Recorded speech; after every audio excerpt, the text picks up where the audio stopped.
O tema nessa noite é ressurreições na Bíblia. Isso dentro da base bíblica. Quantas ressurreições você já ouviu falar aí no Antigo Testamento? O irmão Fábio falou aí, né, Barão? Na sua última ministração, o irmão Fábio falou algo interessante aí. Não sei se os irmãos lembram, mas ele falou da primeira ressurreição da Bíblia. Foi ou não foi, Barão?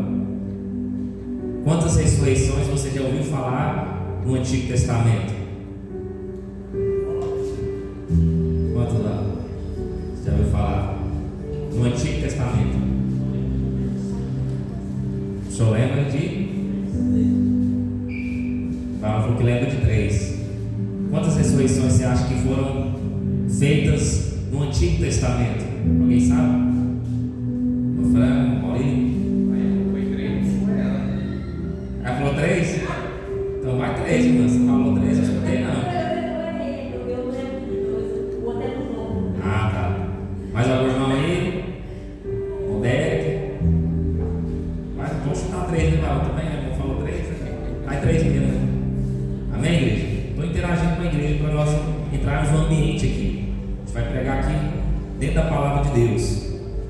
É isso mesmo, meus irmãos. No Antigo Testamento, nós temos registro bíblico de 3 ressurreições. E no Novo Testamento? No Novo Testamento também teve ressurreição, sim ou não? Quantas? Será que foi mais? Será que foi menos do que no Antigo Testamento? Vamos, igreja, vamos interagir com a igreja. Tem irmãos já discutindo ali, ó. E aí, você acha que foi quantas? Não é possível que uma a gente já não vai acertar. Qual que é a ressurreição mais falada aí do Novo Testamento? Quem? Lázaro, o que mais? Jesus. Teve mais ou não teve? Ou acabou aí? Filho de Jairo. Quem? Viúva de Naim. Tá vendo? Tá aumentando aí. Tem mais ou acabou? Que Paulo ressuscitou, olha. Tem irmão que não conhece aí, né? Aquela irmã artesã também, uma bem idosa. Olha. Tem gente que tem conhecimento da Bíblia aí. Só a irmã ali falou 5 ali já, né? Será que tem mais ou acabou? Ei, varão, tá vendo? Vocês ficam sem ler Bíblia, vocês ficam para trás. Tá vendo? O negócio é benção. Mãe Olete está aí, ó. Desmembrando aí coisas, cavando coisas aí que ninguém conhece. Interessante, né? Vamos lá, meus irmãos. Primeira passagem que eu quero que vocês abram vai ser 1 Reis 17. Vamos com base bíblica para nós termos o entendimento da palavra de Deus. 1 Reis 17. Amém? 1 Reis 17. Se você for no YouTube aí, no canal do YouTube, é a última pregação do evangelista com Fábio, não é isso, irmão? Tá vendo? Passou na mão de cabeça. Foi ou não foi lá? Última ministração aí do nosso evangelista com Fábio. Pregou sobre Elias, Acabe. Quem que lembra aí? Como é que é o nome do ribeiro lá? Querite. Amém, igreja? Os irmãos estão aí comigo? Vamos lá, 1 Reis 17, vamos ler aqui o verso 17. Vamos ler o texto. Todos abrem a palavra de Deus. Todo mundo encontrou? Quem encontrou diz amém? Graças a Deus. Vamos ler o texto? Diz a palavra de Deus. E depois dessas coisas, sucedeu que adoeceu o filho desta mulher, da dona da casa, e a sua doença se agravou muito, até que nele nenhum fôlego ficou. Amém, igreja? Vamos fechar os olhos, vamos orar e já vamos entrar dentro da palavra de Deus. Senhor de Deus, eterno Pai, Espírito Santo de Deus, derrama a tua unção, Pai, sobre nós. Que o Senhor venha, Pai, nos abençoar, nos direcionar. Que o Senhor venha abrir os nossos olhos, os nossos ouvidos, para que nós venhamos estar atentos à tua palavra e a tua glória seja manifestada nessa noite. Que o Senhor venha derramar a tua unção e o teu entendimento. que não venha ser eu que venha ministrar a tua palavra, e sim o teu Espírito que habita em mim venha ministrar nessa noite, e que mais uma vez nós venhamos sair daqui cheios da tua glória, sedentos da tua palavra, que nós venhamos aprender mais de ti, em nome de Jesus. Amém? Pode tomar o seu assento, exaltando e glorificando o nome do Senhor.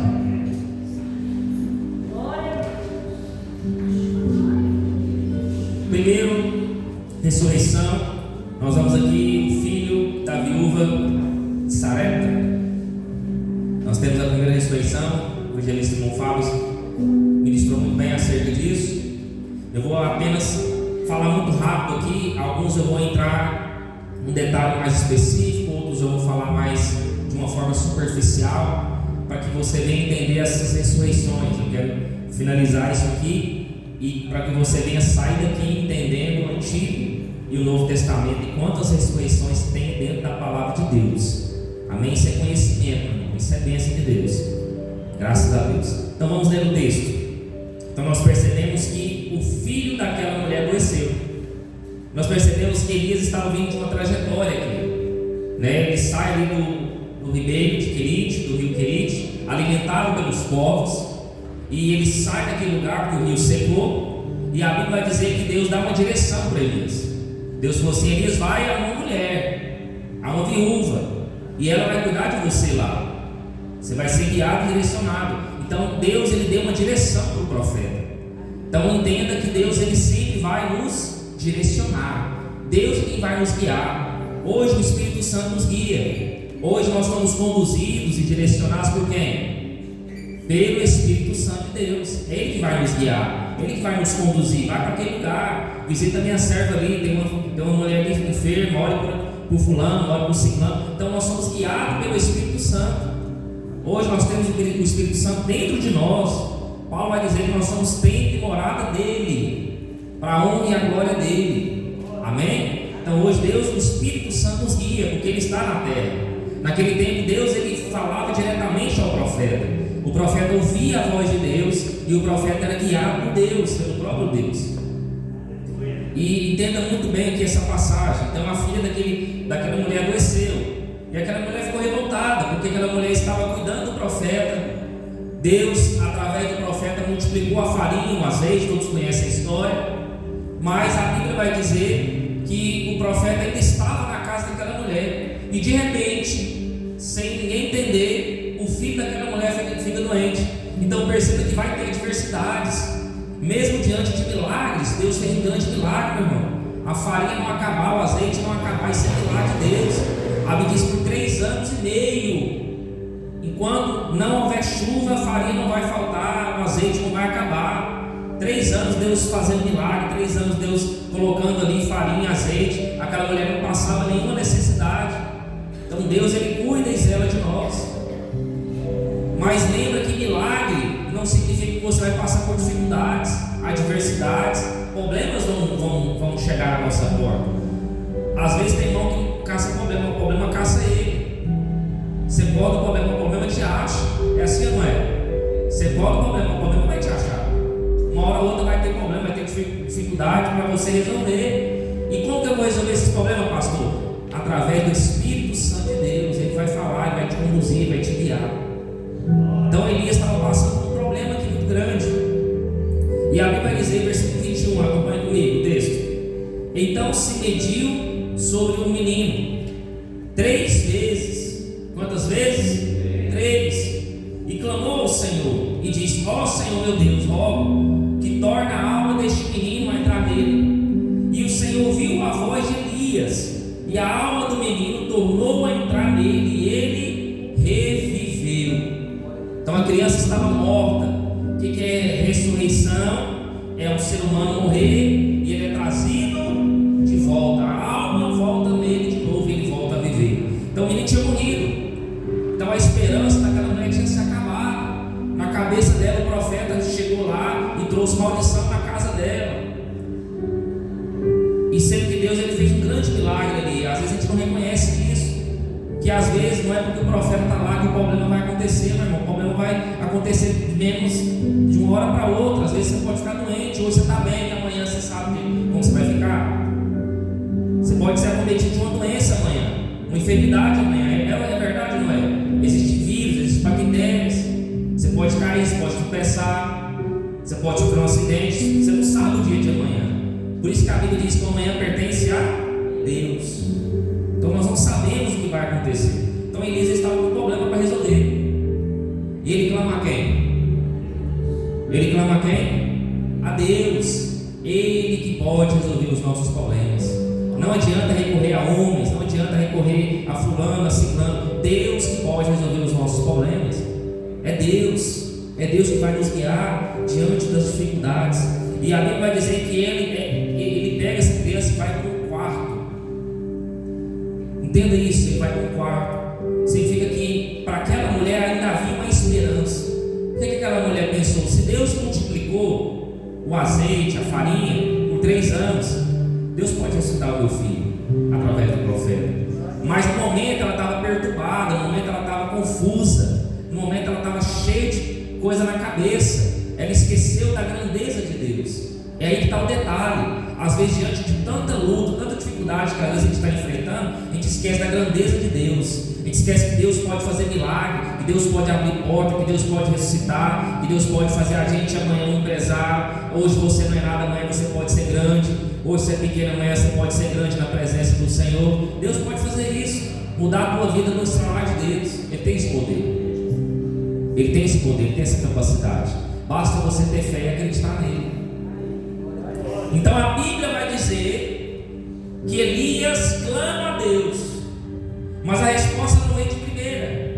A Bíblia vai dizer que por 3 vezes ele mediu o menino. Então foi às vezes um dia todo.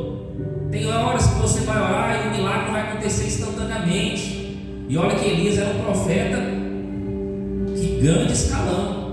Elias era um profeta que falava com Deus e Deus respondia. Ele chegou até em Acabe e falou: você não vai chover. E Deus assinou embaixo. O homem tinha autoridade, o homem tinha bagagem para falar com Deus, o homem tinha estrutura. Elias não era qualquer profeta, ele era o profeta. Não houve maior profeta em Elias naquele tempo dele. Ninguém foi maior do que Elias. Então Elias ele tinha um alto escalão de intimidade com Deus. E ele orou, Deus não respondeu de imediato, porque Deus estava testando a fé do profeta. E a Bíblia diz por 3 vezes. 3 vezes também Paulo roga a Deus, né? Por 3 vezes clamei ao Senhor que tirasse o espinho da minha carne. Foi 3 vezes ou não foi que Paulo orou? 3 vezes é o número profético. Às vezes lembra de um detalhe, às vezes você vai clamar e Deus não vai responder de imediato. Então a Bíblia vai dizer que Elias ora e a alma do menino volta a entrar nele. E Deus fez um grande milagre através do profeta. Então aqui é a primeira ressurreição do Antigo Testamento. Vamos para a segunda. Segunda Reis, aqui já é Segunda Reis, passa um pouco mais à frente. 4, versículo número 18. Quantas ressurreição tem no Antigo Testamento, Carol? Você sabe? Agora você lembra, né? Os irmãos que arriscou foi 3, né? É isso? Minha bancada aqui? Bancada de presbítero evangelista? Foram quantos? 3, né? Vamos ver, né? Vamos ver se o irmão vai acertar aqui. Vamos ver se o irmão está afiado na Bíblia. 2 Reis 4, 18. Amém? Amém. Vamos ler o texto? 2 Reis 4, 18. E crescendo o filho, sucedeu que um dia saiu para seu pai, que estava com os segadores. A sua Bíblia está qual tradução lá? Seguidores é lá? A sua está qual? 4, 18. Ceifeiros. Então, significa ceifeiros são trabalhadores. A tradução de ceifeiros são trabalhadores. Então o menino estava com o pai, que estava com os trabalhadores, tá? Segadores significa trabalhadores. Então o menino estava com o pai e o pai dele estava trabalhando. Aí olha o detalhe, olha o versículo 19. E disse a seu pai, o menino falou para o pai: ai, a minha cabeça, ai, a minha cabeça. Então disse o moço: leva a sua mãe. Então o menino estava reclamando de quê? Dor na... Aqui aparentemente estava tudo normal, não é verdade?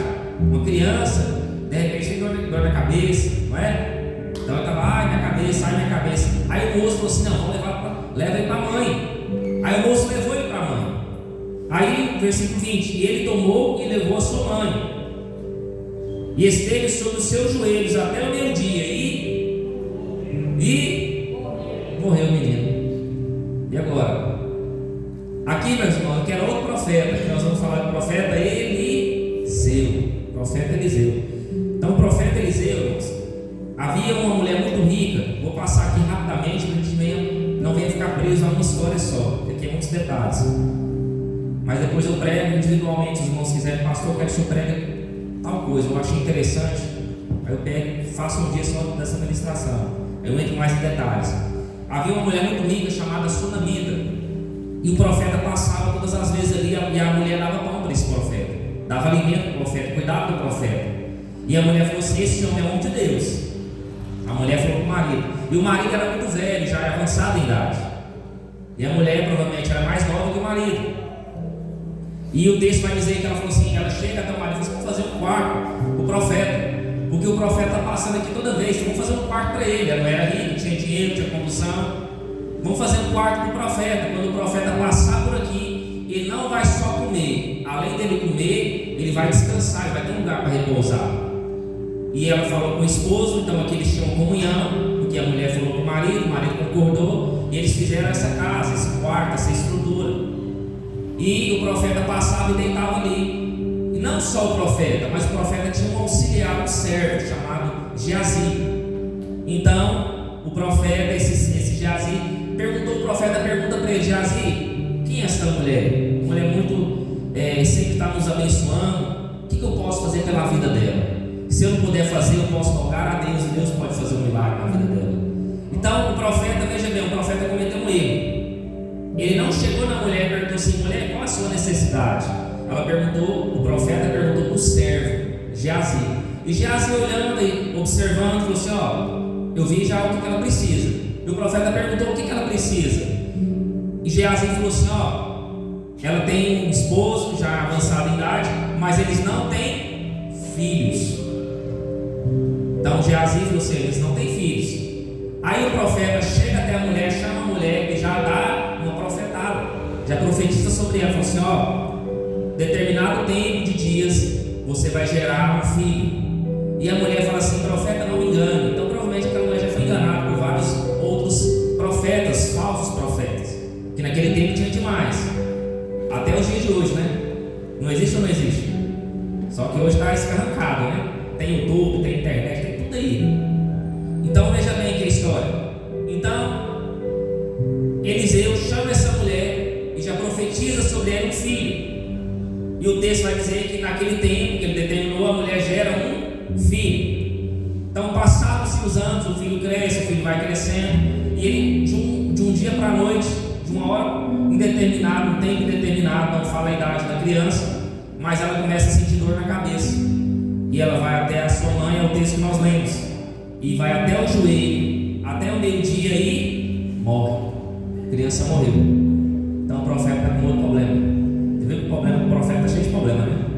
Então vocês que é profeta aí, calma que uma hora o problema vai chegar até vocês. O problema vai perseguir vocês, não tem jeito.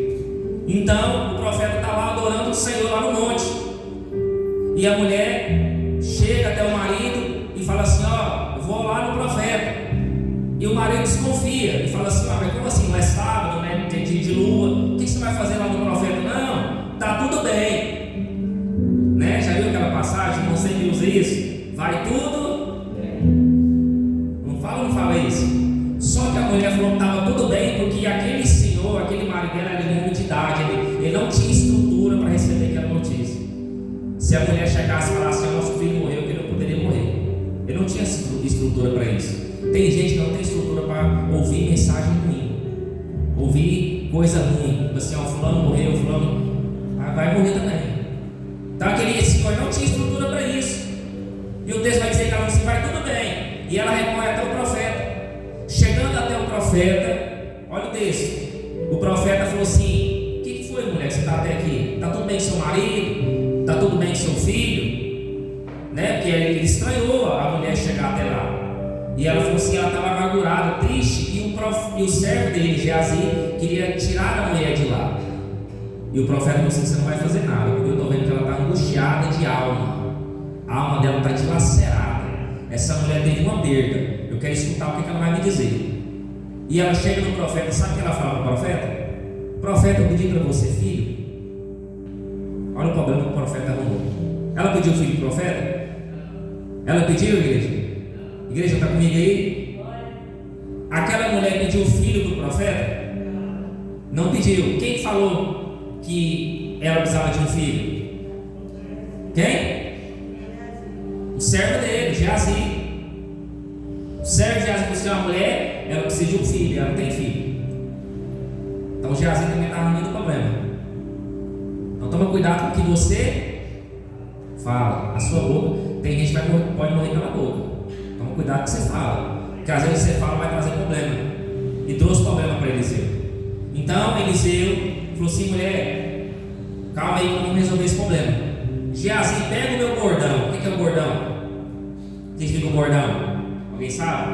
Ninguém sabe o que é bordão? Que os profetas usavam naquele tempo? O que era o bordão? O que eu trago aqui? Dia da reunião eu trouxe o quê? O que é bordão? Bordão é um cajado, meu irmão. Bordão é um cajado. Então pega o bordão, pega o cajado, vai lá no menino, põe o cajado na testa do menino que vai levantar. Ele vai acordar lá. A alma dele vai voltar. E ó, e não para não, vai direto. Ele fala para quem? Para Geazi. E Geazi vai. Só que Geazi encosta o cajado do menino na testa do menino. O que acontece? O que acontece, igreja? E aí, mãe Olete, o que acontece? Nada. Pensa, irmão. O menino está morto, você encostar o cajado lá, o menino vai levantar. E nada do menino levantar. Pensa, irmão, fala, problema. Pensa o negócio. E o menino não levanta. Aí o servo faz o quê? Volta para trás e vai falar com quem? O profeta, que é o homem que pode resolver o problema, o homem que tem a conexão com Deus. Fala: ó, Eliseu, deu certo não? Nós encostou o cajado, o menino não levantou não.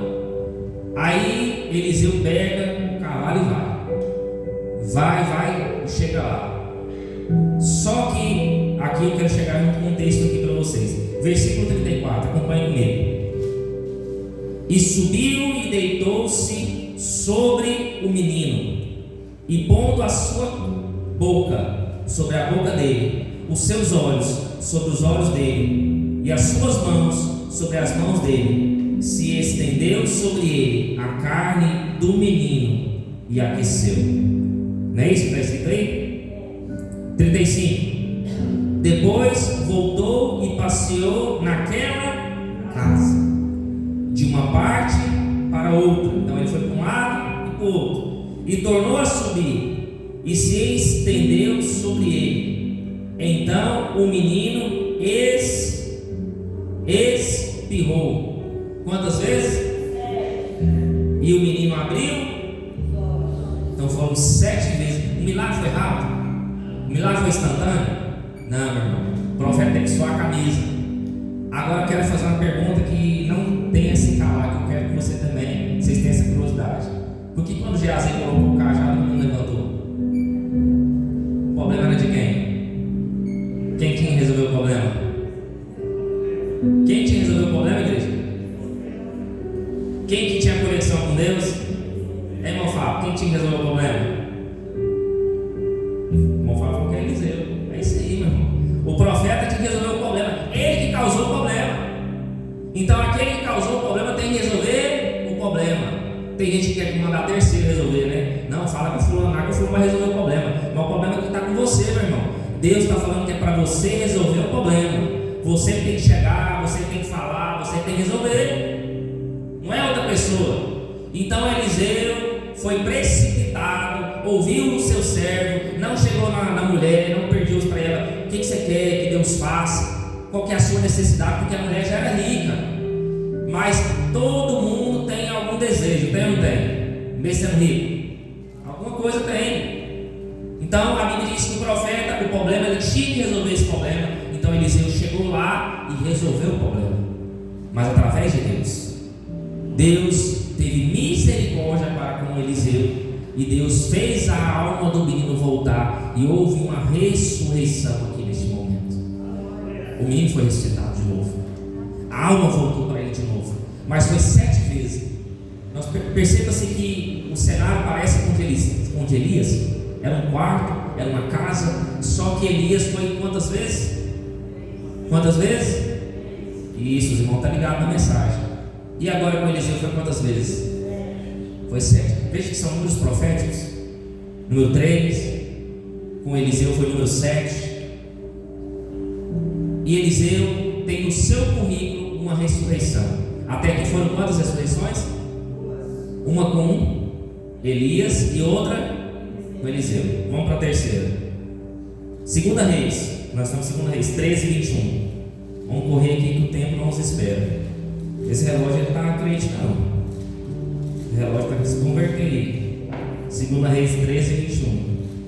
Para, estou pregando aqui, o relógio está correndo. O relógio está correndo.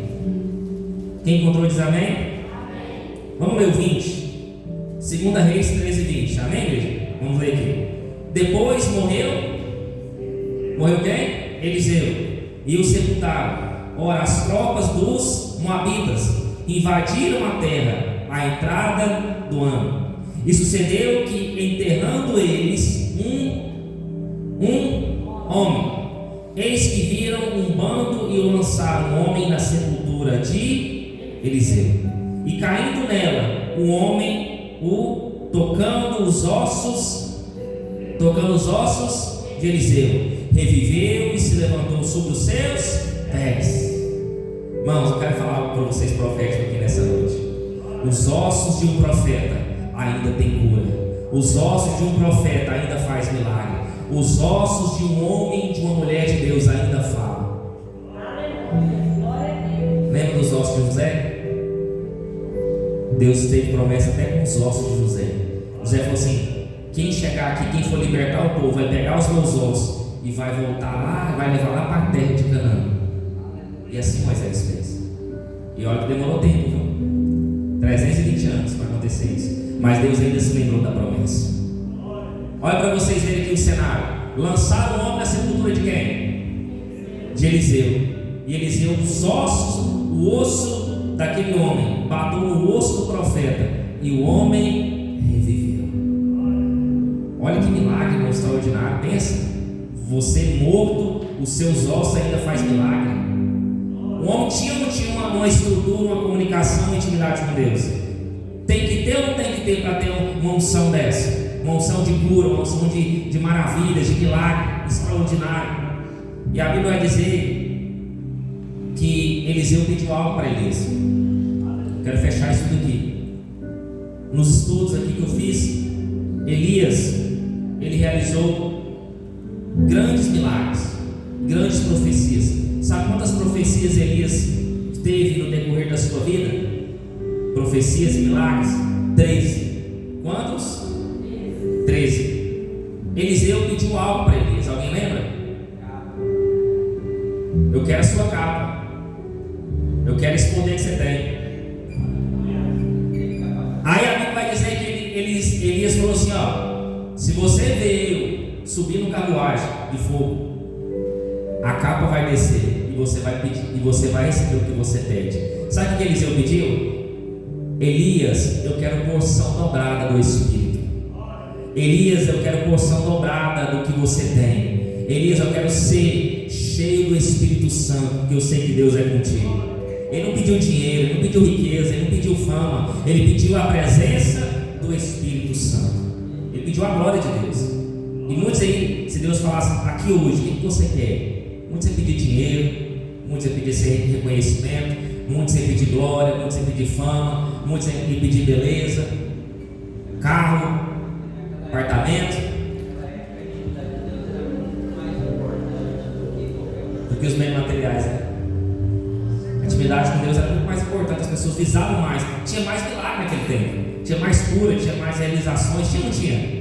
Você pode ler o Antigo Testamento, é cheio de milagre. E aí você vê a porção dobrada. Quantas realizações Elias fez? Quantas igrejas que eu esqueci? O esboço sumiu aqui tudo. Quantos? 13, ó, 13, vão estar dentro. Quantos foi lá? Ah, o pessoal também está ligado. E Eliseu pediu o quê? porção dobrada. Então tinha que realizar quantos milagres? Os irmãos estão bons de matemática. Só que até então Eliseu fez 25. Quando o cadáver caiu na sepultura, ele realizou os 26 milagres e maravilhas que Deus falou. Então Deus se cumpriu. Você pediu porção dobrada, você vai dobrar os feitos de Elias. Então Eliseu realizou 26 grandes milagres e profetizações naquele tempo. Então isso conclui que é a história. Então, agora vamos para o Novo Testamento. Quantos milagres, quantas ressurreições foram feitas no Antigo Testamento? Com base bíblica? Quantos? 3. Não está ligado? Vamos lá? Lucas 7, versículo de 1 a 11. A gente vai andar na Bíblia hoje. Lucas 7.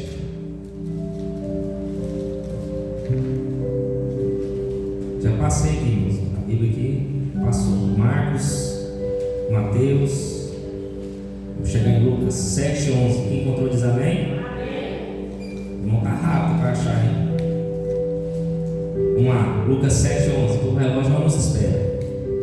E aconteceu pouco depois ir ele à cidade chamada Naim, e com ele muitos dos seus discípulos e uma grande multidão. Olha o versículo número 13. E vendo-a, o Senhor moveu-se de íntima compaixão por ela e disse: não chores. E chegando-se, tocou o esquife, e os que o levantaram e os que levavam pararam, e disse: jovem, eu te digo, levanta-te. Veja bem aqui o nosso contexto. O que é íntima compaixão? Alguém sabe? Ninguém sabe o que é íntima compaixão? Que Jesus aqui teve nesse momento? É um sentimento de que Jesus se colocou no lugar daquela mulher. E Jesus teve misericórdia, ele teve amor por aquela mulher. Ele viu o sofrimento que ela estava passando. Ela sentiu a dor que ela estava sentindo. Então Jesus ele teve misericórdia, ele teve amor por aquela mulher. E somente 2 vezes na Bíblia você vai ver Jesus de íntima compaixão com alguém. Então Jesus se moveu de íntima compaixão, vendo aquele enterro, vendo aquela mulher sofrendo. Era uma mulher viúva, já tinha perdido o marido. Imagina o sofrimento daquela mulher. O único amor que ela tinha era do filho. Às vezes ela tinha uma conexão muito grande com o filho dela, ela amava o filho dela, ela tinha respeito, o filho dela ajudava ela. A Bíblia não vai citar o relacionamento dela, mas por Jesus ter íntima compaixão, eles tinham uma conexão muito forte. Era importante na vida daquele homem.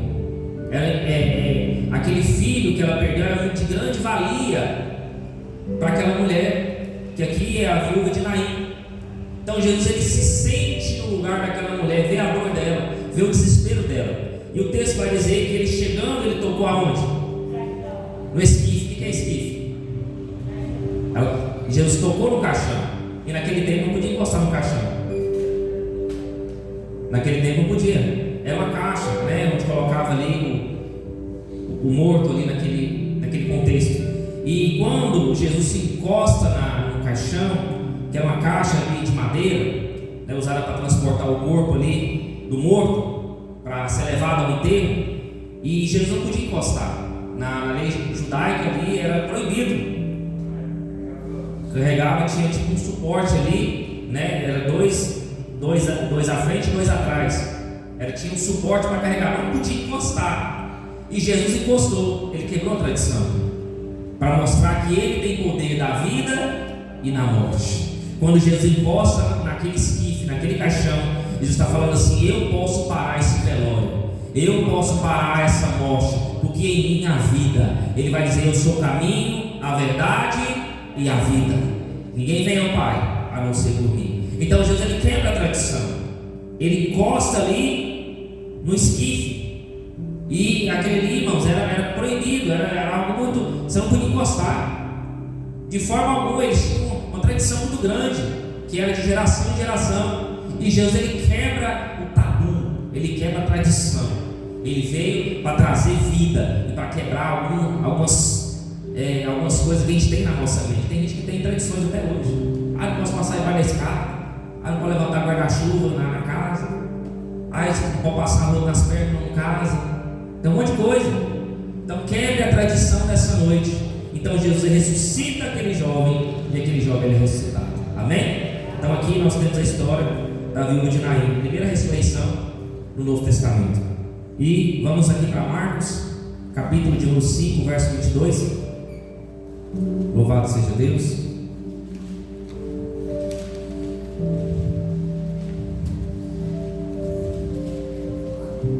Marcos 5, 22. Amém, gente? Todos encontraram? Eis que chegou um dos principais da sinagoga, por nome Jairo, e vendo prostrou aos seus pés, e rogava-lhe muito, dizendo: minha filha está moribunda, rogo que venhas e me ponha as mãos, para que sare e viva. E foi com ele, e seguia uma grande multidão que o apertava. E o versículo de número aqui, graças a Deus, versículo de número 28. Não, 28 não, versículo de número 31. E disseram aos seus discípulos: vês que a multidão te aperta, quem te tocou? E oravam em redor para ver que isto fizera. Uma mulher que havia acontecido tremendo aproximou-se e prostrou diante dele de toda a verdade. Filha, tua fé te salvou, vá em paz e seja curado deste mal. E estando ele ainda falando, chegaram o principal da sinagoga: tua filha está morta, quem falas mais do mestre? E Jesus, vendo isto, ouviu essas palavras e disse ao principal da sinagoga: não temas, crê somente.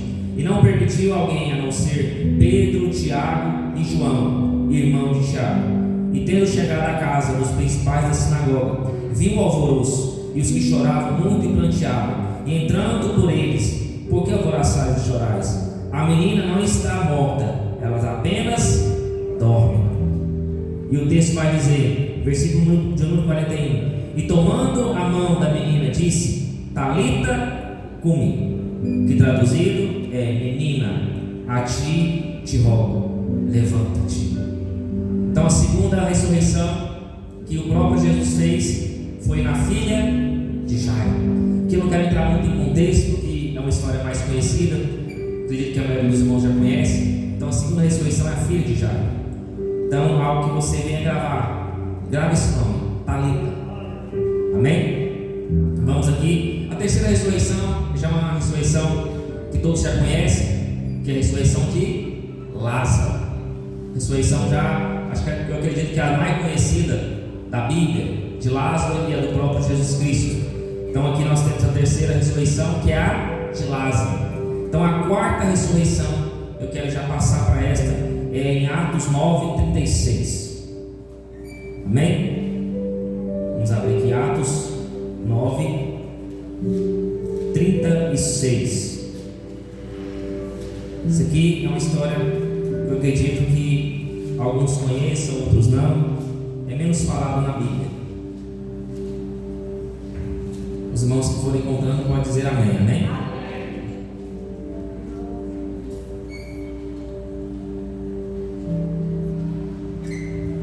Glória a Deus. Vamos ler o texto? E havia em Jope uma discípula chamada Tabita, que traduzido diz Dorcas. E essa estava cheia de boas obras e esmolas que fazia. E aconteceu naqueles dias que enfermando ela, estando enferma, morreu, e tendo-a lavado, a depositaram num quarto alto. Versículo de 39. E levantando-se Pedro, foi com eles, e quando chegou, o levaram ao quarto alto. E todas as viúvas o rodearam, chorando e prostrando as túnicas e vestes que Dorcas fizera quando estava com elas. Mas Pedro, fazendo-as sair todas, pôs de joelho e orou, e voltando-se para o corpo, disse: Tabita. Que ele disse: Tabita, levanta-te. E ela abriu os olhos, e vendo a Pedro, assentou-se. Sabia que no currículo de Pedro existe uma ressurreição? Discípulo Pedro, que deu tanto trabalho para Jesus, que foi uma pedra no sapato, estava fazendo até milagres, até ressurreição Pedro fez. Pedro tem no currículo dele que a sombra dele curava, e não só a sombra, ele fez ressurreição em nome de de Jesus. A Bíblia vai dizer que em Jó você não vai encontrar na Bíblia nenhum registro de discípula de Jesus. A única que é chamada de discípula é Tabita. Por que existem dois nomes dela? Tabita e Dorcas. Tabita em aramaico e Dorcas em grego. Então por isso que existem dois nomes: Tabita, aramaico; Dorcas, grego. Amém? Todos entenderam? E a Bíblia vai dizer que esta mulher, ela era cheia de boas obras e esmolas que fazia. Então aquela cidade de Jope era uma cidade que havia passado muita necessidade. Olha aqui, irmãos, aquela mulher, ela tinha uma profissão. Qual que era a profissão dela? Que isso, mano? Crochê? Ela era costureira. Ela fazia roupas, vestes, túnicas.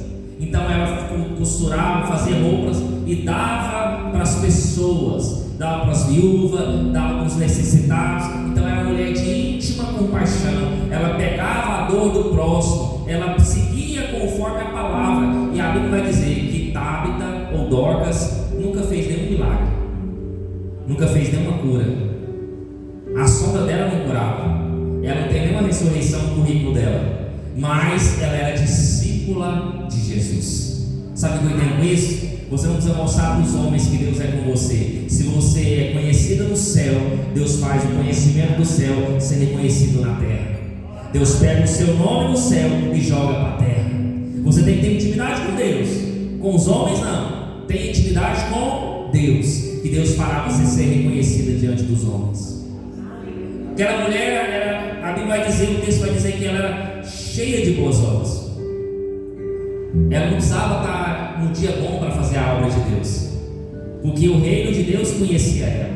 Ela pegou assim: eu sei costurar, eu sei fazer isso, eu vou ver. Ela viu a necessidade do reino de Deus. A Bíblia diz: buscar primeiro o reino. Então ela viu a necessidade do reino. Ela não era rica, ela não era famosa. Ela pegou o que ela fazia com as mãos, ela viu a necessidade do reino de Deus e começou a fazer as obras de Deus. O que a obra de Deus é? Amar o próximo como a ti mesmo. Então ela não pregava a Bíblia, mas ela fazia boas obras e o nome do Senhor era glorificado. O que eu falei? Que não precisa de uma igreja para você cultuar.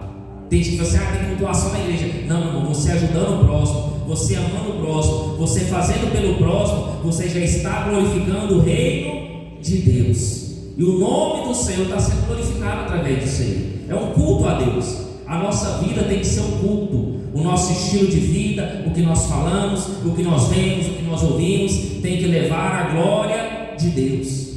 Então aquela mulher, ela era cheia de boas obras. O texto vai, o autor do texto vai falar isso. E aconteceu naquele dia, ela ficou enferma. Mesmo ela fazendo boas obras, irmão, a enfermidade bateu a porta. Tem gente que acha que por ser profeta, por ser homem de Deus, não vai ter enfermidade na vida dele. Ele é um superman, o homem é um blindado. O homem não fica doente. Ah, meu irmão, você pode ser usado tanto que for. Você corre o risco de ficar doente, corre o risco de ficar enfermo. Você pode ser profeta, você pode ser pregador da Bíblia. Uma hora a enfermidade vai bater a porta. Você é ser humano como todo mundo. Você está sujeito às mesmas coisas que todo mundo passa: fome, necessidade. Às vezes tem que pagar uma dívida, está atrasado. Você vai passar por necessidade também. Paulo passou por necessidade, foi o maior apóstolo da Bíblia. Então entenda que mesmo você sendo um homem ou uma mulher de Deus, você vai passar por lutas, vai passar por dificuldades, mas a diferença é que você serve a um Deus vivo, a um Deus que pode todas as coisas no céu. E a Bíblia vai dizer que as pessoas começaram a ver que ela estava enferma, e de uma hora para outra a igreja começou a orar. A igreja era aqueles ali que estavam envolvidos naquela situação começaram a orar por ela. Você acha que aquele povo não orou por ela? Aquela mulher que era tão amada naquela cidade, tão respeitada, ela fazia túnica para as viúvas, para os necessitados. E aquela mulher sendo amada, as pessoas oravam por ela. E de uma hora para outra a mulher ficou enferma. E eles chamaram quem?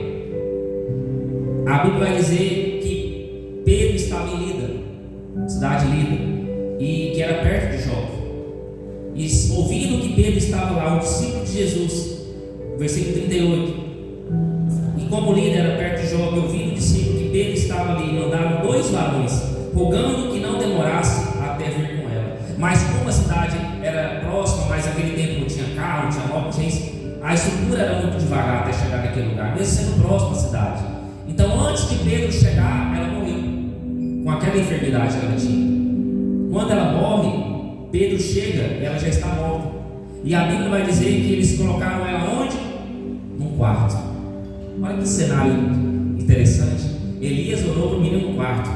Eliseu orou para o menino também no quarto. Sabe o que significa quarto? Fecha a porta do quarto e ora. O quarto tem intimidade com Deus. Se tem intimidade com Deus, ainda há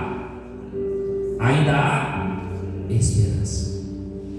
Se aquela mulher estava no quarto, as pessoas pensavam: o Jesus que ela tanto prega pode fazer uma obra. O Jesus que ela tanto prega pode ressuscitar essa mulher. O que ela faz de bem pode voltar para ela, porque aquela mulher fazia boas obras sem pensar e sem ter reconhecimento algum. Tem gente que às vezes vai fazer boas obras, mas não tem reconhecimento, né? Pelos homens. Não queira reconhecimento dos homens, mas queira reconhecimento no Senhor, aquele que fez o céu e a terra. Aquela mulher não era reconhecida diante dos homens, mas ela era reconhecida diante de Deus. E o reconhecimento dela, a partir das boas obras dela, começaram a impactar aquela cidade. E aquela cidade começou a ser uma cidade que adorava o mesmo Deus que ela, por causa do testemunho, por causa do bom exemplo que ela dava. Por isso que eu falo que os homens de Deus têm que dar bons exemplos. Por isso que muitas pessoas não vão para a igreja, seu parente, seu amigo não vai para a igreja, porque você não dá bom exemplo. Você só é crente na igreja, lá fora você dá trabalho, você briga com todo mundo, você xinga todo mundo.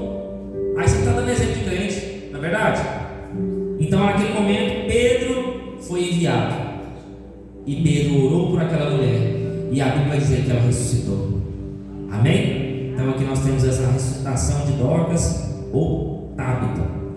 Tinha muita coisa para falar, mas o tempo não nos espera. Atos 20, versículo número 7. Nós temos que passar também pelas oportunidades, amém? Atos 20, versículo 7.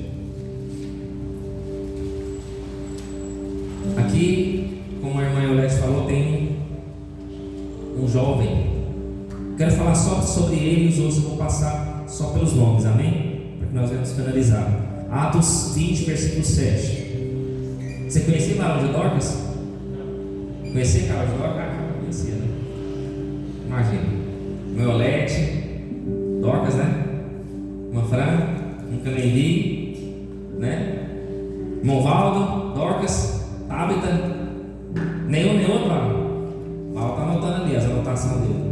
Gente, traz papel, traz caneta para vocês anotar as referências. Vocês que querem conhecimento bíblico, trazem caneta, trazem papel, no celular, tem um bloco de notas, ó. Né? Eu não tenho ainda um tablet, mas eu faço no celular, amém? Graças a Deus, vai dar certo. Atos 20, versículo 7, vai dizer o texto: no primeiro dia da semana, ajuntando-se os discípulos para partir o pão, aqui era o momento da ceia, tá? Paulo havia de partir o pão no dia seguinte, e falava com eles, e alargou a prática até meia-noite. Então ele começou a pregar até meia-noite, então ele se estendeu muito a mensagem naquele tempo. E havia muitas luzes no cenáculo, que era um cenáculo, um quartinho, um lugar muito pequeno, não era assim um templo assim grande como uma igreja, mas era um cenáculo. O que é cenáculo, Val? Tipo um quarto, né? Mais ou menos pequeno, não era tão grande como uma igreja aqui. Tipo um depósito, né? Onde estavam juntos, então estavam juntos no cenáculo. E estando um certo jovem, olha o que o texto diz, com nome por Eutico. Então vocês vão conhecer Eutico aqui hoje. Assentado numa janela. Aonde que ele estava sentado? Aonde? Janela é lugar de sentar? Não é, meu irmão. E caiu aonde? Ele caiu da onde? O terceiro andar, tomado de um sono profundo que lhe sobreveio durante o extenso discurso de Paulo, e foi levantado. Aqui eu tenho uma evidência. Quem escreveu esse texto? Tem uma evidência. Sabe quem escreveu esse texto aqui? Alguém sabe? Alguém sabe? foi alguém que escreveu e não era discípulo de Jesus. E ele já tem um livro da Bíblia. Ele já tem um livro escrito. E eu vou falar a profissão aqui, vocês vão saber quem que é. Mas se eu falar a profissão, vocês vão saber. Mas eu vou falar. A profissão dele, como é que você vai falar? A profissão dele era médico. Quem era? Que foi Lucas que escreveu. Lucas estava aqui. Isso aqui eu tenho registro já que levam a isso. E levantando-se morto, Paulo, porém, descendo, inclinou-se sobre ele e abraçando disse: não vos perturbeis, que a sua alma nele está. E subindo partiu o pão. Então ele subiu e partiu o pão, e comendo ainda lhes falou largamente até a alvorada, e assim partiu. E levaram vivo o jovem, e ficaram não poucos consolados. Olha para você ver, Paulo se desesperou nesse momento. Agora, irmãos, nos estudos que eu fiz aqui, os historiadores vão dizer que esse jovem, aqui certo jovem, ele tinha de 7 a 14 anos. Ele estava na janela. Janela é lugar de sentar? Janela tem distração. Porque você vai ver, você está na janela, você vai ver um carro passando, vai ver uma pessoa passando, você vai extrair. Então aqui nós não podemos nos distrair na presença de Deus. Aqui Paulo estava, quem estava pregando, meu irmão, era Paulo. Você sabe quem é Paulo? Paulo foi o maior apóstolo da Bíblia. Só preso ele escreveu 5 cartas. Ele escreveu ao todo 13 cartas do Novo Testamento. Foi o profeta que mais escreveu a Bíblia no Novo Testamento. Só ele escreveu mais da metade da Bíblia no Novo Testamento. Se você tirar o Antigo Testamento todinho, só as cartas de Paulo vai trazer revelações do Espírito Santo de Deus. Os historiadores falam que se perdermos por algum sentido o Antigo Testamento, só as cartas paulinas vai trazer cura, libertação e transformação na vida de todos. Foi o pregador dos gentios. Aquele era o maior pregador. E o menino ficou com sono. Aquele jovem estava na janela. Janela não é lugar de sentar. E o texto vai dizer que ele estava no cenáculo. E havia muitas luzes. E naquele tempo havia os candeeiros. Aquelas tipo umas lâmpadas. Tinha então azeite ali ligado para elas pegar fogo, para elas manter acesa e fazer muita fumaça. Então há indícios também que a fumaça estava muito extensa, que o lugar era pequeno, não tinha muita estrutura, e a fumaça fazia o povo o quê? Não tem fumaça. Você corta o oxigênio, desmaia. Porque aqui a Bíblia diz que existia o quê? Um sono profundo. Então foi algo forte, algo sobrenatural. Mas isso não impediu a glória de Deus. Isso não impediu a cura de Deus ser acontecida naquele lugar. Amém? Louvado seja Deus. Então aqui Eutico, ele voltou à vida através de Paulo. Então Paulo orou e ele retornou à vida. E Paulo se desesperou. Aqui era o momento da ceia. Aqui era o momento de celebrar. Mas o inimigo ele sempre tenta trazer, né, alguma bagunça. Quando a ceia está chegando, o negócio pega. Quando a ceia está chegando, o trem pega, o trem aberto, a distração aumenta. Porque o inimigo quer tirar o foco. O inimigo quer tirar o foco nosso da presença de Deus. Isso não pode acontecer. Paulo não se desesperou, mas ele manteve o foco na presença de Deus. E tudo deu certo. E a Bíblia diz que eles se alegraram através daquela ressurreição. E além disso, Paulo ainda terminou até o raiar do dia. O trem foi tão bom, irmãos. O que o inimigo quis fazer para tirar a paz, trouxe vida. E o negócio que era só para dar, a mensagem que era só até meia-noite. A Bíblia diz que foi até o raiar do dia. Que naquele tempo não tinha muitos versículos da Bíblia. Eles tinham só os profetas, o Antigo Testamento. Paulo estava escrevendo as cartas ainda. Paulo ainda estava tendo a revelação do Espírito Santo ainda. Então a maioria das mensagens que era pregada era milagre, era cura, era Jesus. A história de Jesus, a vida de Jesus já era uma ministração. Só a vida de Jesus já era algo de você estar pregando a palavra. Só a vida de Jesus era uma pregação. Só a vida dele. Então Eutico ressuscitou através de Paulo. Então Paulo tem o seu currículo uma ressurreição. Amém? Então aqui o sexto é os santos em Mateus, que está em Mateus 27, 52. Vamos estar lendo aqui rapidamente, que eu quero passar só rapidamente aqui por esse texto. E o último, o melhor, a gente deixa para o final. Mateus 27, 52.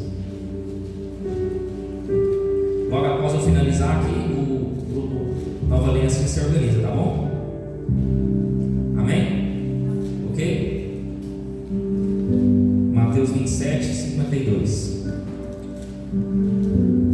E abriram-se, a igreja encontrou? Amém? Mateus 27, 52. E abriram-se os sepulcros, e muitos corpos de santos que dormiam foram ressuscitados. E saindo dos sepulcros, 53. E saindo dos sepulcros depois da ressurreição dele, entraram na cidade santa e apareceram a muitos. Então aqui os santos de Deus ressuscitam. Quem é santo do Senhor aí? Quem é ministro do Evangelho? Quem vai morrer por amor a Cristo aí? Quem vai entregar a sua vida para Jesus? Porque a Bíblia diz que se entregar a sua vida para Jesus, você não vai perder a sua vida, você vai achar ela. Amém? Aqui os santos de Deus ressuscitam. Aqui, alguém contou aí quantas ressurreições eu falei até agora? Nós vamos. Depois no final a gente fala. E o sétimo? E a última? Vocês contaram aí? Depois nós contamos. A última ressurreição que eu quero falar é de Jesus. Jesus todo mundo conhece, que ele ressuscitou ao terceiro dia. Você sabia que a ressurreição de Jesus é o evento que sustenta a nossa fé? Sabia disso? A ressurreição de Jesus no cristianismo é o centro do Evangelho. É onde a nossa fé é firmada e baseada. É na morte e ressurreição. Porque a única coisa que a gente sabe é que vai morrer um dia. Isso todo mundo tem certeza, tem? Tem ou não tem? Tem certeza. A única certeza que a gente tem é que vai morrer um dia. Só que a fé, o cristianismo, a fé em Cristo baseia-se na ressurreição. Eu vou morrer um dia, mas eu sei que Jesus vai voltar e me resgatar da morte. E eu vou ter vida eterna com Ele em Cristo Jesus. Amém? As palmas glorificam o nome de Deus que Ele merece. Para finalizar.